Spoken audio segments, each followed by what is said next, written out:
Bismillahirrahmanirrahim.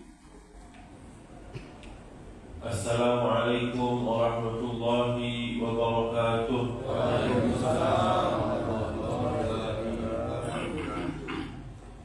Alhamdulillah, wassalatu wassalamu ala Rasulillah Sayyidina Muhammad ibn Abdillah wa ala alihi wa sahbihi wa man walah. Alhamdulillah, Allah Subhanahu wa ta'ala selalu menyayangi hambanya. Alhamdulillah, kelembutan Allah Subhanahu wa ta'ala selalu menyelimuti kita. Alhamdulillah, rahmatnya Allah Subhanahu wa ta'ala tak lepas-lepasnya dari kita.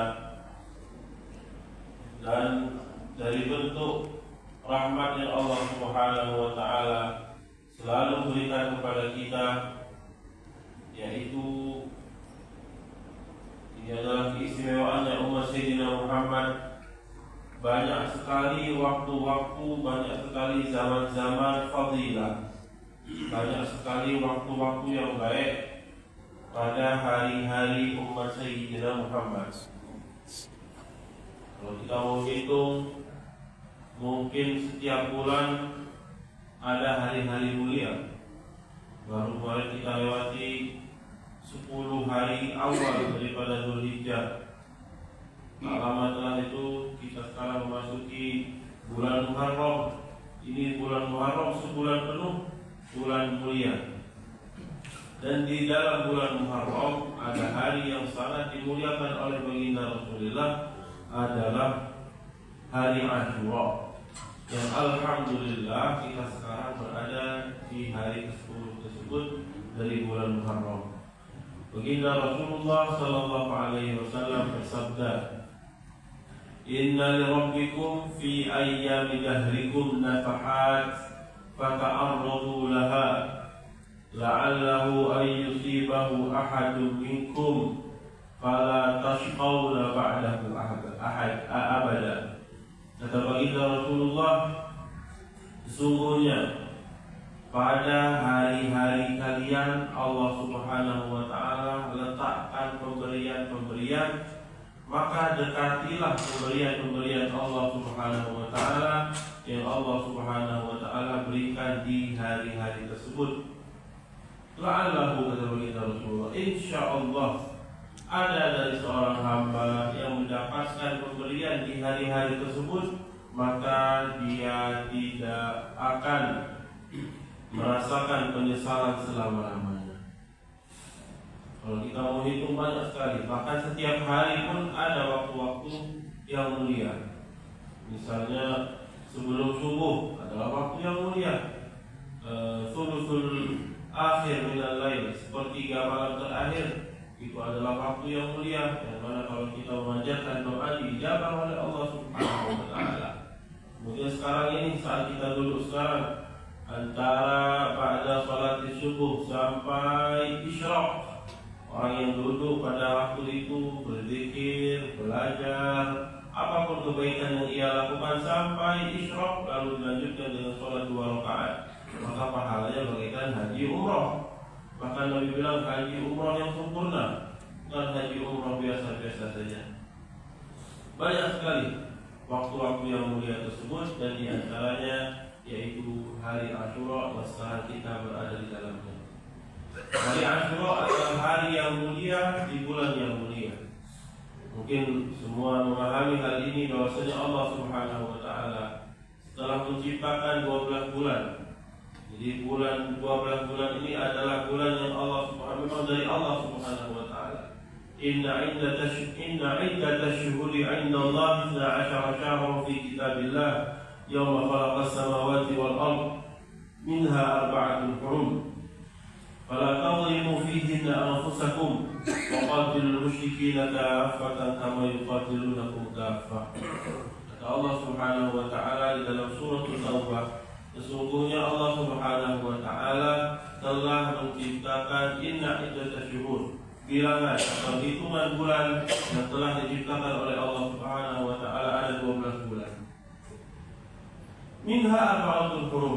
Dari 12 bulan tersebut ada 4 bulan haram yang haram maksudnya haram diharamkan oleh Allah Subhanahu wa taala peperangan di situ. Bahkan setelah adanya al-Islam, muslimin pun tetap mengharamkan peperangan di bulan-bulan tersebut. Ini bulan mulia dari jahiliyah. Jadi jahiliyah yang kita bilang tidak ada agama dan lain sebagainya, mereka tetap memuliakan bulan ini. Bulan tiga bulan berurutan, Dzulqa'dah, Dzulhijjah, Muharram, di tengah-tengah nanti ada bulan Rajab. Jadi 4 bulan ini bulan mulia. Saking mulianya orang-orang Arab pada saat itu ma'aja jahiliyatihim, walaupun mereka tidak beragama, mereka tidak punya agama, tapi mereka memuliakan 4 bulan ini. Bulan-bulan ini dimuliakan oleh mereka dan mereka mengharapkan peperangan di bulan ini. Itu pun juga diharapkan oleh Allah Subhanahu wa taala. Nah, di ayat ini Allah Subhanahu wa taala berfirman, "Fala tadhlimu fihi anfusakum." Jangan berbuat zalim di keempat bulan ini. Kalau kita tanya, perbuatan zalim itu boleh berarti selain 4 bulan ini?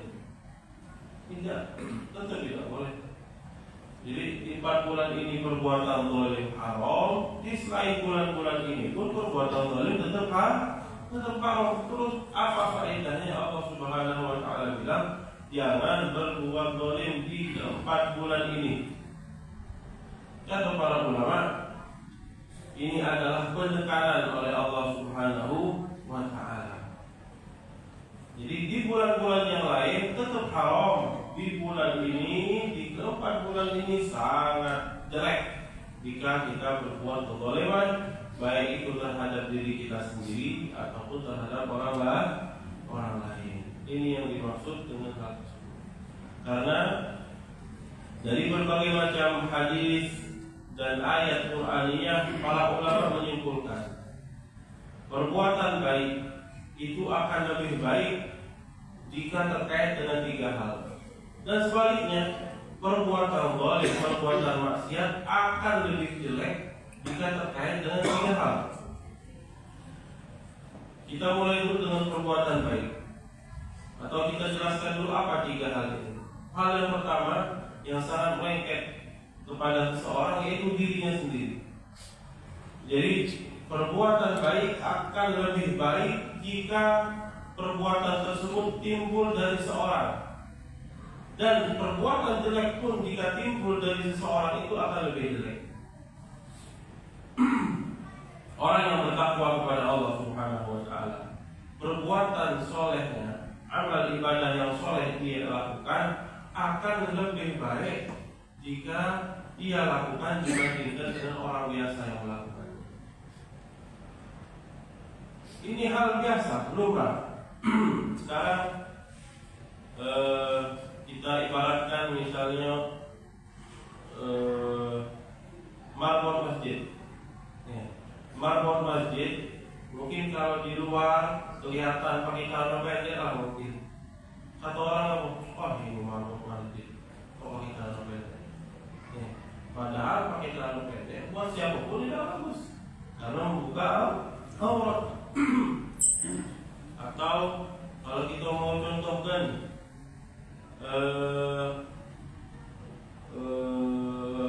merokok, mungkin menurut sebagian orang merokok kurang bagus. Dan ketika merokok ini dilihat, wah ini ustaz kok merokok. Padahal merokok kurang bagus bukan hanya untuk ustaz, untuk siapapun kurang bagus untuk merokok. Atau kita bilang dokter lah, menurut ilmu kesehatan supaya lebih masuk akal. Menurut ilmu kesehatan, biar tidak ada perdebatan di sini, merokok tidak bagus. Menurut ilmu kesehatan, untuk siapapun tidak bagus. Tapi kalau ada dokter yang merokok, wah kata Allah, ini mana dokter?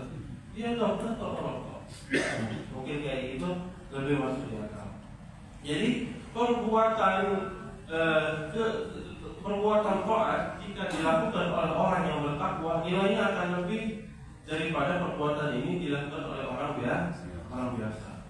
Bahkan sebaliknya, perbuatan kemaksiatan jika dilakukan oleh orang yang mulia maka akan lebih jelek. Istri-istri baginda Rasulullah SAW dijelaskan di dalam Al-Quran, jika mereka melakukan sebuah kemaksiatan maka kemaksiatan tersebut dosanya 2 kali lipat. Karena apa? Karena mereka adalah orang-orang mulia, istri-istrinya baginda Rasulullah SAW. Alhamdulillah. Yang kedua adalah zaman. Nah, yang sekarang kita berada di dalamnya. Jadi perbuatan-perbuatan soleh jika dilakukan di zaman yang bagus maka akan lebih bagus.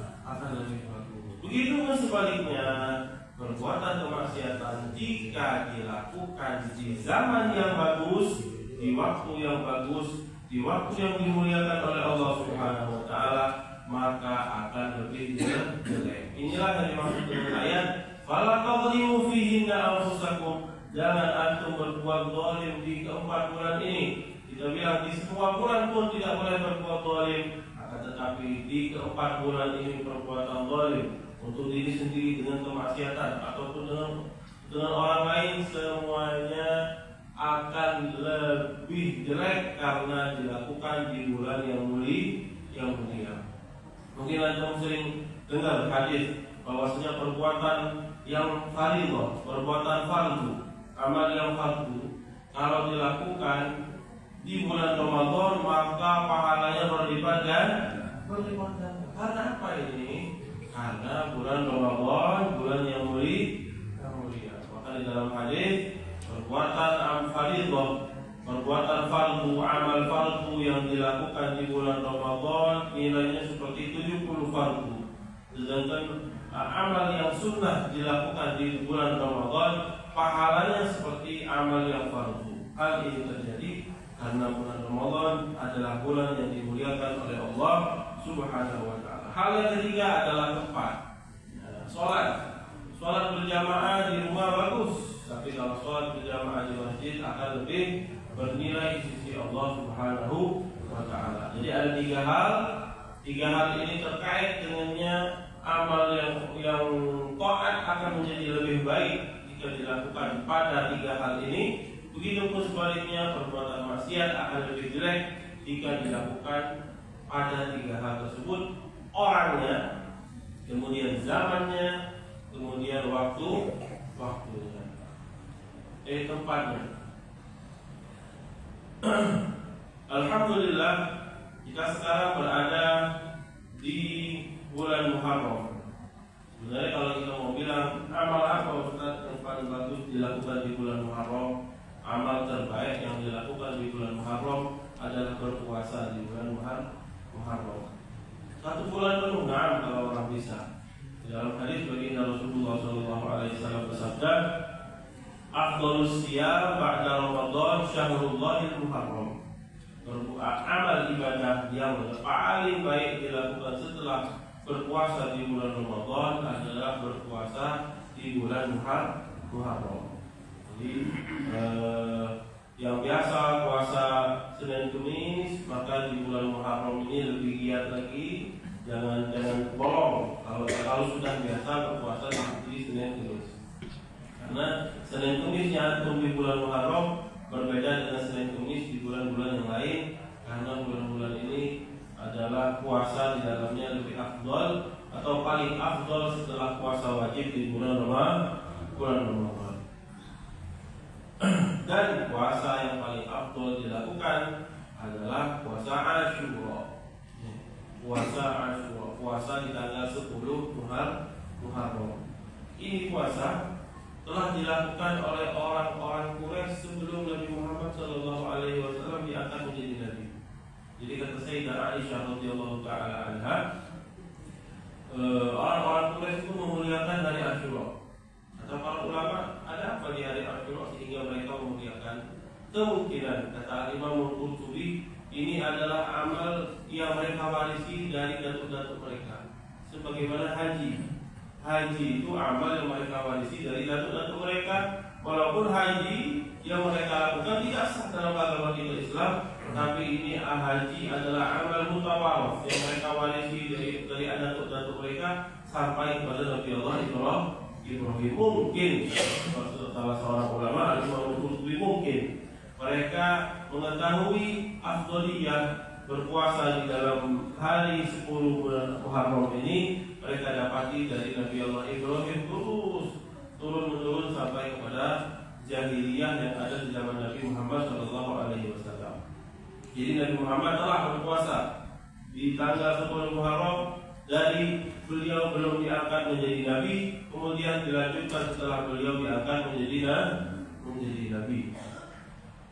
Ketika baginda Rasulullah SAW datang ke Madinah, maka Nabi lihat orang-orang Yahudi yang ada di Madinah pun berpuasa di tanggal 10 Muharram. Lalu ditanya oleh baginda Rasulullah SAW, puasa yang kalian lakukan ini puasa apa? Kata baginda Rasulullah. Oh, kata baginda Rasulullah.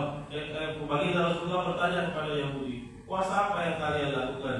Hari apa ini sehingga kalian melakukan puasa tersebut? Nabi keheranan karena yang Nabi ketahui puasa ini dijalankan oleh orang-orang Quraisy yang ada di Makkah. Sesampainya Nabi ke Madinah, ternyata mereka pun berpuasa di tanggal 10 Muharram.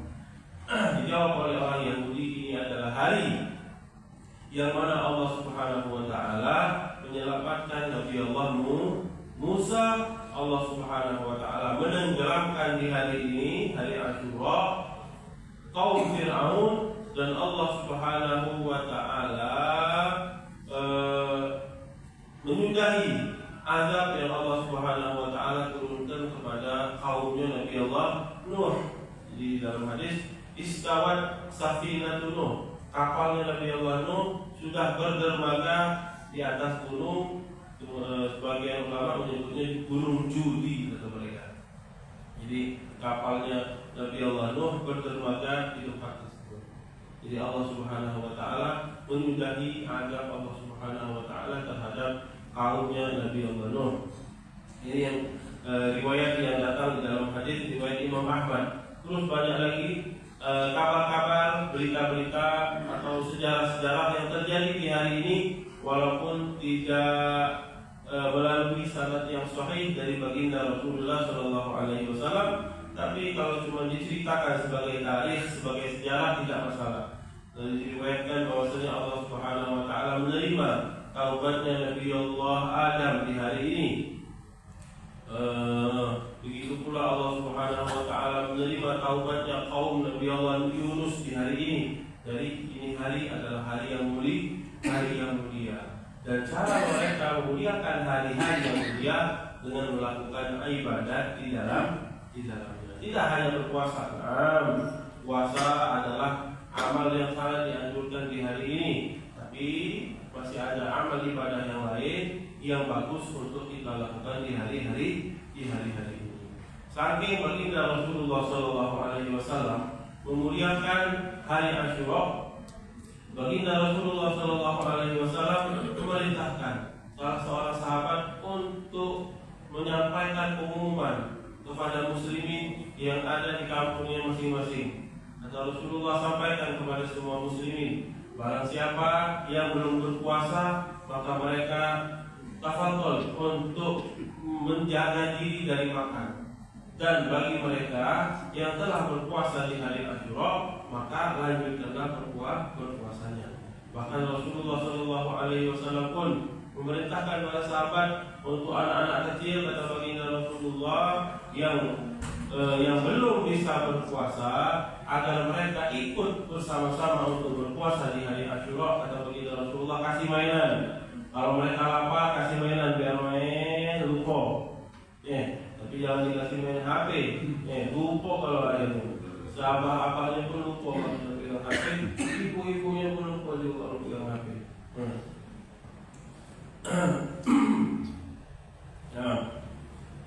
Jadi kita bilang hari yang mulia, kata baginda Rasulullah, kalau hari ini Allah Subhanahu wa taala muliakan, selamatkan Nabi Allah Musa, dan antum orang-orang Yahudi senang, kata baginda Rasulullah, ana ahabbu bi Musa minkum, maka aku lebih berhak untuk senang dengan kemenangannya Nabi Allah Musa.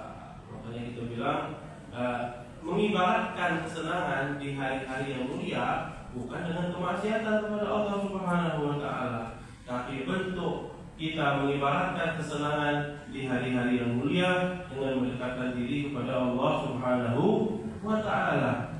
Baginda Rasulullah berpuasa di hari Senin. Ditanya kepada baginda Rasulullah, "Ya Rasulullah, kok antum puasa di hari Senin?" Setiap hari Senin. Jadi kalau orang merayakan hari ulang tahun hanya setahun sekali hari ulang tahun dirayakan. Nabi besar Muhammad SAW merayakan ulang tahunnya setiap minggu. Tapi bukan dengan kayak kita. Kita merayakan ulang tahun dengan foya-foya. Kita merayakan ulang tahun dengan kue. Tidak, bukan salah. Ini tidak salah. Tapi ada yang lebih bagus lagi. Merayakan ulang tahun dengan kue, dengan api, ditiup dan lain sebagainya tidak salah. Tapi ada yang lebih bagus. Baginda Rasulullah merayakan hari ulang tahun, senang baginda Rasulullah dengan hari ulang tahunnya, hari kelahiran, hari Senin dirayakan hari tersebut dengan berpuasa.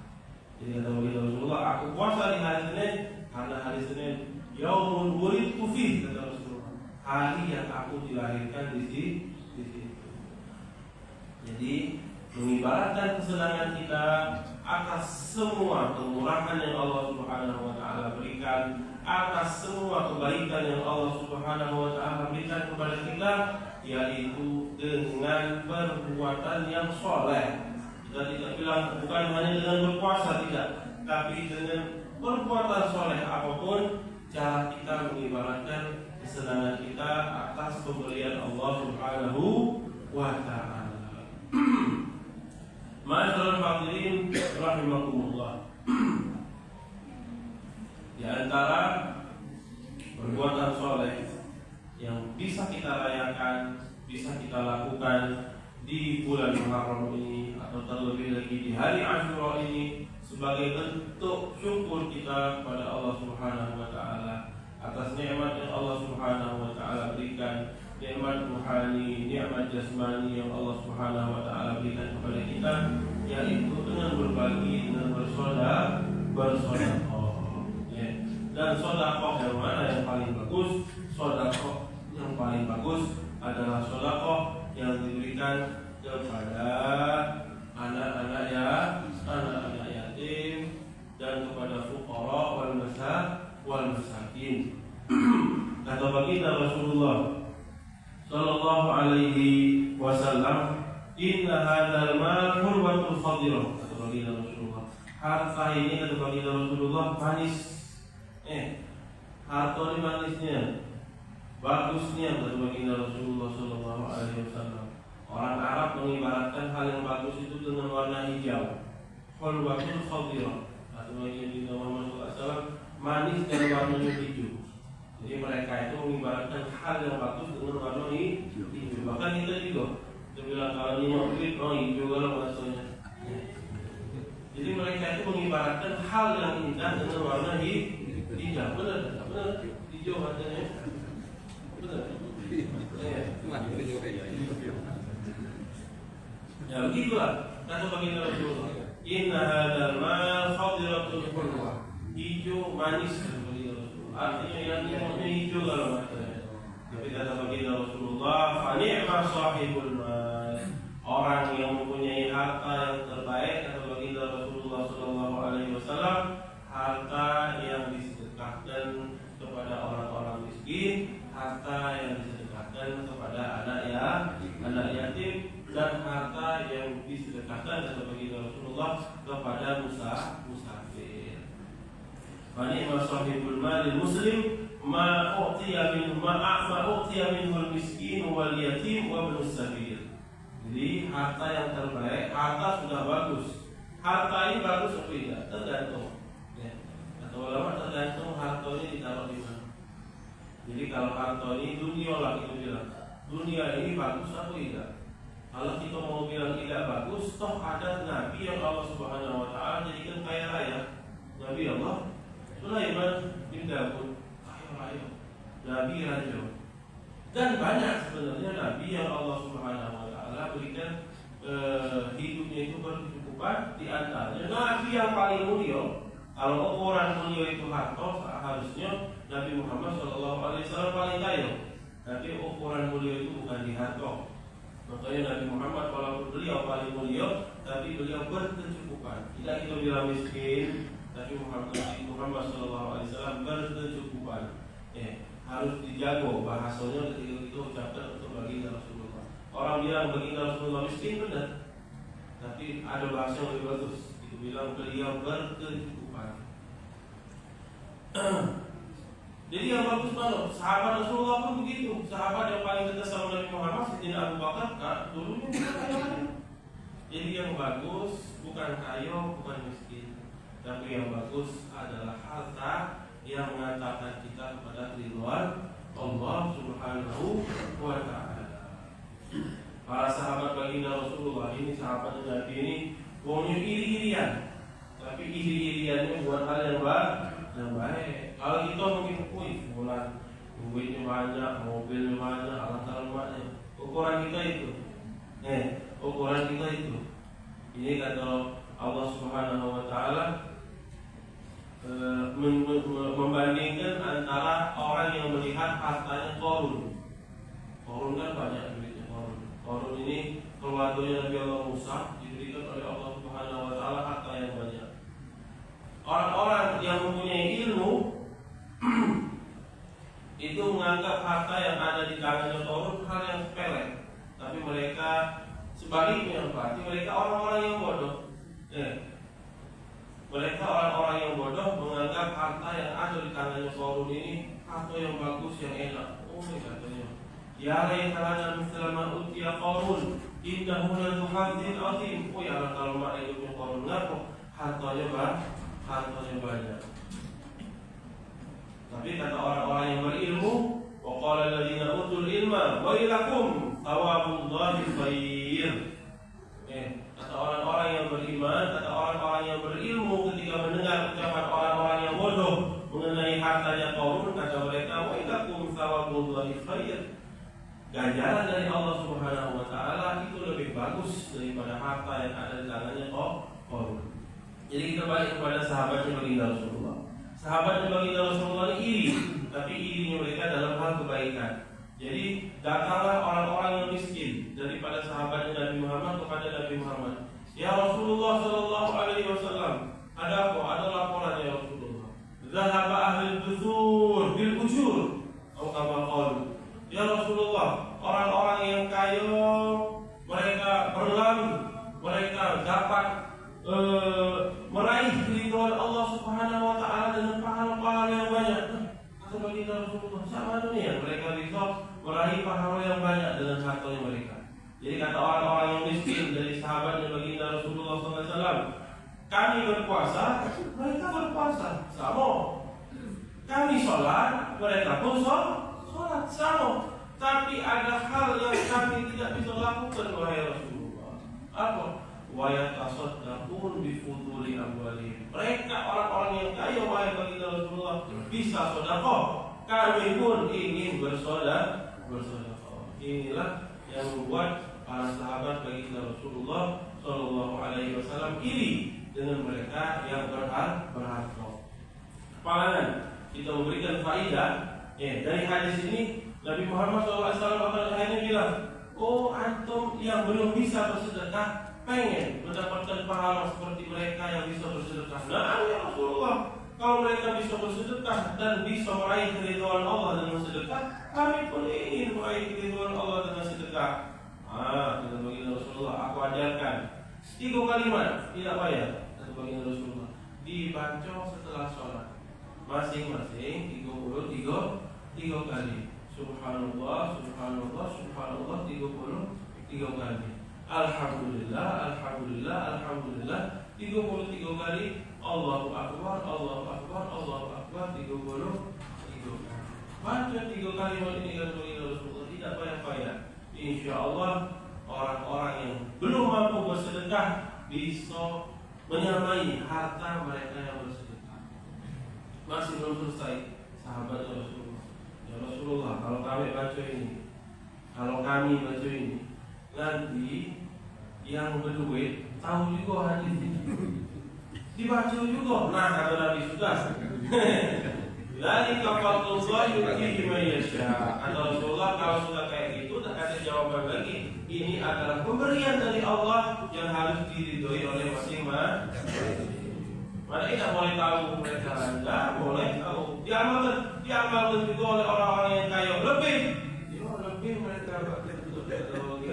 Dzalika fadlullah, ini nikmat dari Allah yang Allah berikan kepada hamba yang Allah ingin. Jadi bagi mereka yang diberikan harta, kelebihan harta dari Allah Subhanahu wa taala, jadikanlah harta ini hal yang membuat mereka dapat meraih keridhaan Allah Subhanahu wa taala. Masyaallah hadirin rahimakumullah. Sebenarnya orang sekarang ada istilahnya sedekah Asyura. Ya. Mungkin kalau sebagian orang yang suka bilang bid'ah dan lain sebagainya, tidak ada di zaman Rasulullah. Nah, sedekah Asyura buat fuqara, buat anak-anak yatim tak ada di zaman Nabi. Tapi amalan ini salah. Sedekah kepada fuqara dan masakin, bahkan kepada anak yatim salah. Tidak salah. Bagus dan dianjurkan oleh para ulama di hari Asyura. Jadi ketika kita melakukan hal ini kebenaran yang harus kita ketahui. Jadi ketika ada orang yang suka bid'ah, coba itu bawa hadisnya. Kalau Nabi Muhammad SAW mengamalkan sedekah Asyura, nggak kata hadisnya gitu. Bingung kita mau bilang apa? Atau mereka nanti yang ada malah puasa, bukannya sedekah Asyura. Kita bilang sama mereka, seperti kita bilang tadi, ini hari-hari mulia. Semua amal soleh dilakukan di hari mulia menjadi lebih mulia dan lebih bagus. Di antara amal yang mulia tersebut adalah menyantuni anak yatim, menyantuni fuqara wal masakin. Jadi menyantuni anak yatim di hari Asyura lebih afdal daripada nanti besok kita menyantuni. Jadi kalau orang bilang, oh kalau gitu berarti sedekahnya di tanggal 11 bagus, tapi sedekah di tanggal 10 lebih bagus. Karena ini adalah hari yang mulia dan para ulama menganjurkan kita untuk bersedekah kepada fuqara wal masakin wal aitam di hari Asyura. Jadi jangan kita melakukan ini dan kita bilang ini adalah sunnahnya Nabi. Ini yang maksud. Karena kalau itu bukan sunnah Nabi, jangan kita bilang ini sunnah Nabi, tapi ini adalah amal yang dianggap bagus oleh para ulama.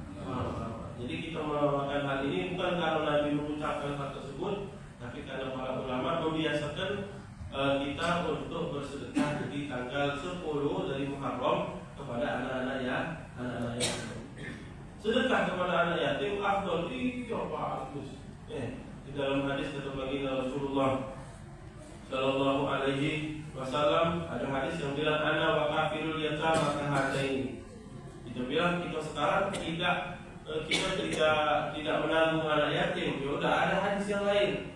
Kata Rasulullah Sallallahu Alaihi Wasallam, man masaha ra'sa yatimin lam yamsahhu illa lillah kana lahu bi kulli sya'ratin tamurru 'alaiha yadu hasanah. Setiap tangan kita yang mengusap kepalanya anak yatim, setiap helaian rambut anak yatim yang kita usap itu bernilai kebaikan dari Allah Subhanahu wa taala. Setiap helaian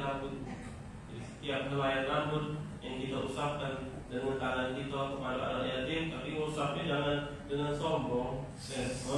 Aku sudah bersedekah kepada anak yatim. Ya, mengusapnya karena Allah Subhanahu wa taala dengan rasa kasih sayang di hati ini. Ketika mengusap rambutnya anak yatim, karena di hadis ini lam yamsahhu illa lillah, mengusap rambut anak yatim karena Allah Subhanahu wa taala, artinya mengharapkan keridhaan Allah, kasih sayang dan penuh kepada anak yatim tersebut, maka akan mendapatkan hasanat dari setiap helaian rambutnya. Lanjutkan oleh baginda Rasulullah, wa man ahsana ila yatimatin aw yatim, orang yang berbuat baik. Nah, jadi tidak harus menanggung hidup anak yatim sepanjang beliau masih yatim, tidak. Ini berbuat baik. Jadi insya Allah yang berbuat baik di hari ini kepada anak yatim masuk di hadis ini. Wa man ahsana ila yatimatin aw yatim indahu kuntu ana wa huwa fil jannati. Saya dan dia yang telah berbuat baik kepada anak yatim, walaupun tidak menanggung hidupnya setahun, 2 tahun dan lain sebagainya, di hari ini saja ana wa huwa kahatai. Nanti aku di surga dengan mereka seperti jari telunjuk sama jari tengah. Dekat kata baginda Rasulullah Shallallahu Alaihi Wasallam. Kata seorang ulama, hakun, sangat berhak sekali, sangat wajib dilakukan atas semua orang mukmin yang mendengarkan hadis ini untuk mengamalkannya. Mana kita yang dengar hadis ini dekat kayak sama Nabi ke hati, tak kalah ngamalkan ini. Tidak mungkin. Orang Muslim kalau dengar ini, kita kangen sama Nabi, kita pengen dekat sama Nabi, kita baca sholawat terus sama Nabi. Ketika Nabi bilang, kalau pengen dekat sama anak kayak ini, kayak jari telunjuk dan jari tengah, berbuat baiklah kepada anaknya. Ada orang Muslim dengar hadis ini terus tak kalah amalnya. Ya, ayo Muslim, semua orang Muslim kalau dengar hadis ini pasti langsung pengen amalnya. Harus banyak, harus banyak. Yang punya duit 10.000, dan lain sebagainya. Itu kalau di pesantren, alumni itu sokongan. Buat hari ini untuk menyantuni anak yatim. Kalau mungkin kalau nak ngasih anak yatim banyak tak bisa. Jadi alumni sokongan. Ada yang cuma punya 50.000, 100 kita kumpulkan duitnya, kita kasihkan kepada anak-anak yatim yang ada di pesantren sama anak-anaknya alumni. Jadi kita berikan mereka di pesantren. Mungkin yang mau ngasih 10.000 malu, tapi kalau dikumpulkan 10.000, ada yang 20.000, ada yang 100.000 dikumpulkan jadi banyak, tidak malu ngasih kepada anak yatim. Dan insya Allah masuk di hadis ini dekat dengan baginda Rasulullah Shallallahu Alaihi Wasallam seperti yang ditunjuk sama dari kamu dari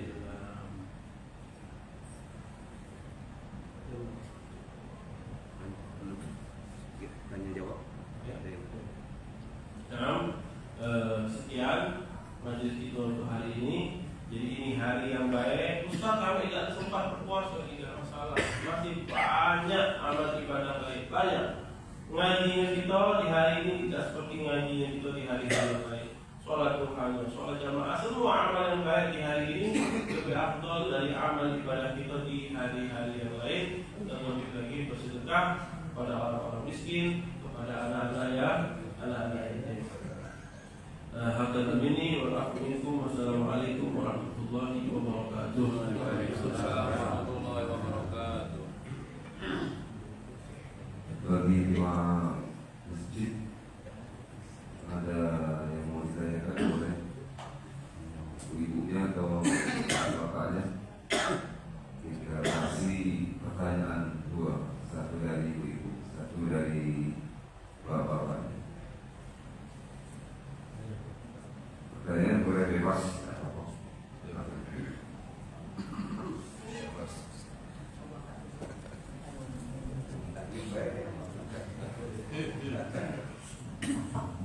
Assalamualaikum warahmatullahi wabarakatuh. Ustaz, tadi Ustaz menyampaikan selain puasa Ramadan, ada yang menanyakan puasa yang mana yang lebih baik. Tadi Ustaz menjelaskan puasa Asyura. Saya pernah mendengar ada yang mengatakan sehingga beliau melaksanakan itu sampai istiqomah sampai hari ini. Ketika ada yang menanyakan puasa apa setelah yang lebih afdal setelah puasa Ramadan, ada jawaban adalah puasa Daud. Itu bagaimana Ustaz? Itu saja. Terima kasih. Assalamualaikum warahmatullahi wabarakatuh.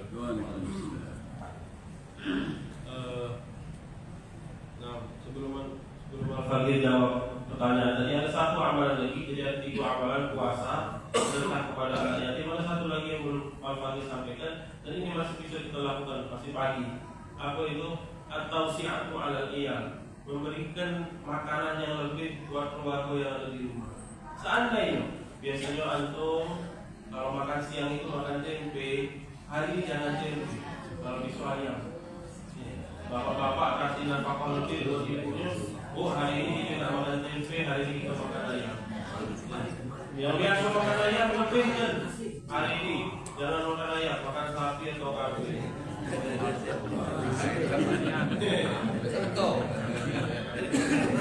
Jadi di hadis ini Barang siapa yang melebihkan nafkahnya kepada keluarganya di hari ini, insya Allah Subhanahu Wa Taala akan selalu melebihkan nafkahnya selama setahun. Jadi amal mudah, tidak repot. Biasa ngasih 50, kasih lebih dari 70. Tapi omong ibu jangan dikantongi 70. Tinggal 20.000 nya dikantongi, jangan 70.000 tuh habis tuh lah. Yang biasanya 50 mau 100 lebih bagus lagi. Jadi biasa diamalkan. Dan di hadis Nabi Muhammad SAW dianjurkan orang yang melebihkan nafkah kepada keluarganya di hari Asyura, maka Allah Subhanahu Wa Taala akan lebihkan nafkahnya di hari-hari selama setahun. Jadi insya Allah kita amalkan tidak susah. Nah, hadis tadi yang ditanyakan oleh Bapak tadi, Nabi Muhammad SAW bilang puasa yang paling afdal setelah Ramadan wajib. Ini puasa sunnah yaitu Muharram. Jadi bukan hanya Asyura, tapi sebulan penuh di bulan Muharram.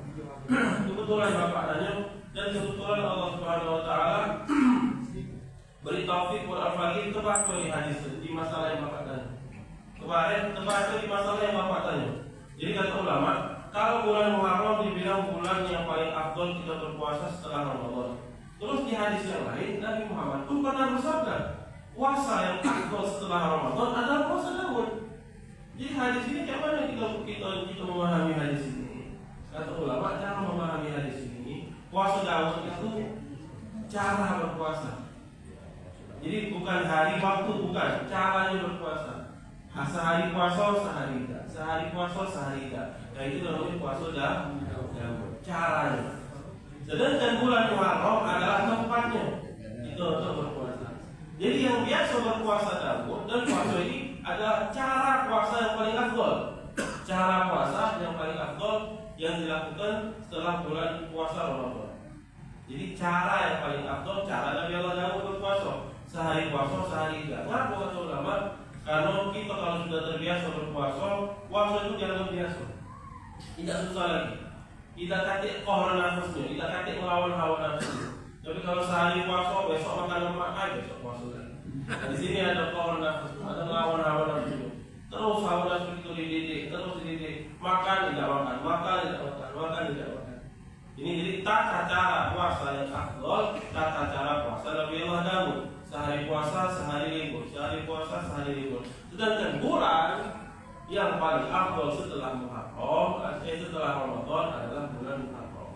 Jadi yang biasa puasa Daud di bulan Muharram, jangan puasa Daudnya di bulan Muharram.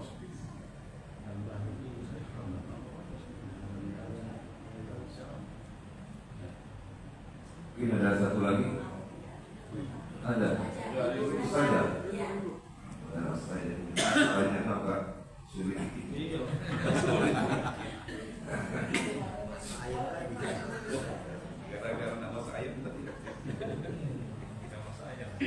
Assalamualaikum warahmatullahi wabarakatuh. Saya mau bertanya Ustaz, tapi di luar tema kita pada hari ini. Apakah boleh anak perempuan menjadi Bilal bagi orang tua laki-lakinya atau ayahnya? Sekian pertanyaan dari saya. Wassalamualaikum warahmatullahi wabarakatuh. Nah, Ustaz, agak susah ini. Bilal ini maksudnya yang mandi ya? Yang mandi kan Anak, jadi mahram kalau kita tanya apakah boleh, boleh. Kalau kita bilang apakah boleh, tapi yang lebih afdal cowok mandi ke cowok, cewek mandi ke cewek. Karena manusia tetap ada nafsu, tetap ada hawa nafsu. Maka pernah ada cerita seorang itu saking fasik orang ini maling itu tak masing-masing, maling kafan. Bukan maling kafan guys. Dan kalau itu ada betina yang meninggal di zina ini fahih, sangat fahih. Jadi manusia itu sampai apapun masih ada nafsunya, bahkan kepada yang sudah mati. Jadi kurang bagus. Nah, tapi kalau ditanya boleh atau tidak boleh, karena mahram. Selagi mahram boleh lanjutkan. Bahkan kita sering yang kita lakukan ini, insya Allah di mana-mana pun dilakukan. Setelah dimandikan sama Bilal yang lana, lagi keluarganya masuk yang ada yang warna sama dia itu dia ambil sedikit. Tapi kalau untuk bersih dan tadi yang di sini sama dan lain sebagainya, biasanya yang lana, yang betina. Kalau dia boleh aku tidak, selagi dia mahal boleh aku tidak. Afdolan yang mana? Afdolan lana, betina.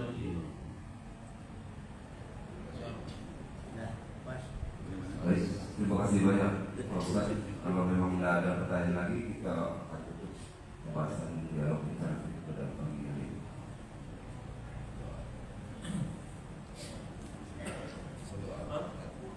Untuk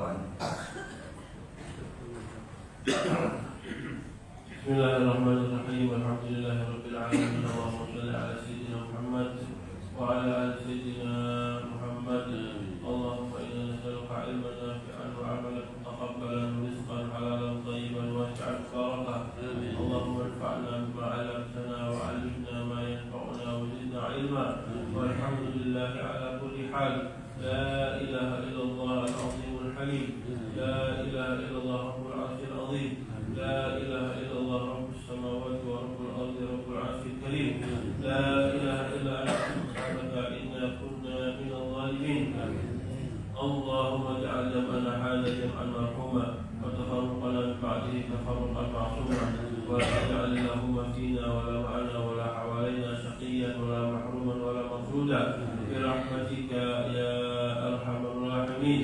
اللهم إنا نسألك من خير ما سألك منه عبدك ونبيك سيدنا محمد صلى الله عليه وسلم ونعوذ بك من شر ما سألك منه عبدك ونبيك سيدنا محمد صلى الله عليه وسلم.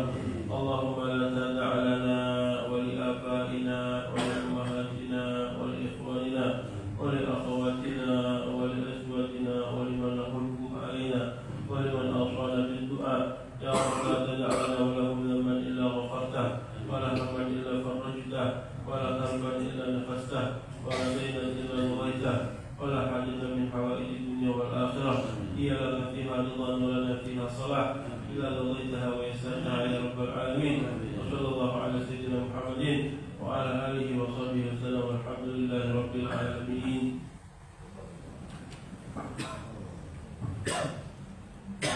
Alhamdulillah, telah kita dengarkan bersama-sama tausiah yang begitu berat kita.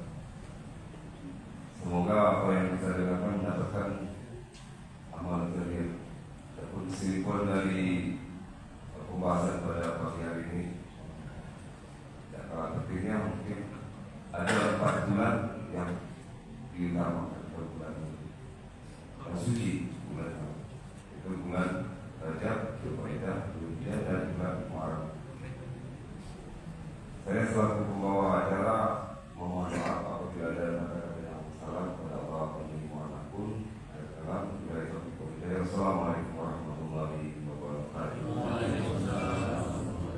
Izin Pak Ustaz, Pak Ketua